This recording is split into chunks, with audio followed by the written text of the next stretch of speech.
طلع عندها صحيفة سوابق آداب ومخدرات وما خفي كان أعظم، واعترفت وقالت إنها بتستغل شرفها علشان تجمع مشاهدات وفلوس. إيه اللي حصل مع الإعلامية إنجي حمادة؟ وإزاي هتكون السبب في إنها تحبس كروان مشاكل؟ تعالوا نقول لكم إيه الحكاية.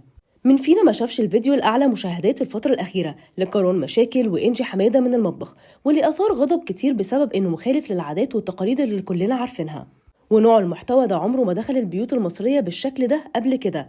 قبل الفيديو ده ناس كتير ما كانتش تعرف مين إنجي وإزاي بتقول على نفسها إعلامية، لحد ما ظهرت بأوضاع مخلة مع كروان من بيتها والناس عرفتها وشافت محتواها. لكن الناس ما قدرتش تسكت واتقدمت ببلاغ رسمي بأن محتواهم بيخدش الحياء العام وإنه بيحرض على الفسق والفجور.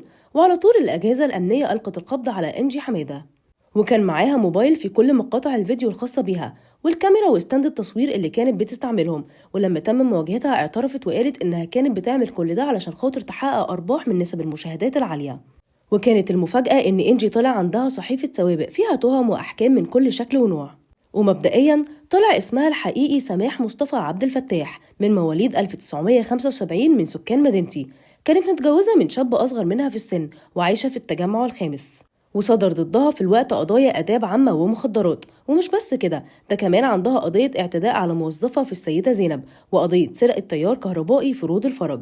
ورغم ان لسه ما طلعش اي قرار ضد كروان بالقبض عليه لحد اللحظه دي، لكن بعد القبض على انجي طلع في لايف وكشف المستور وقال انه خايف يتحبس وانه ما عملش اي حاجه، هي اللي استغلته وقالت له ان الطريقه دي بتجيب فلوس.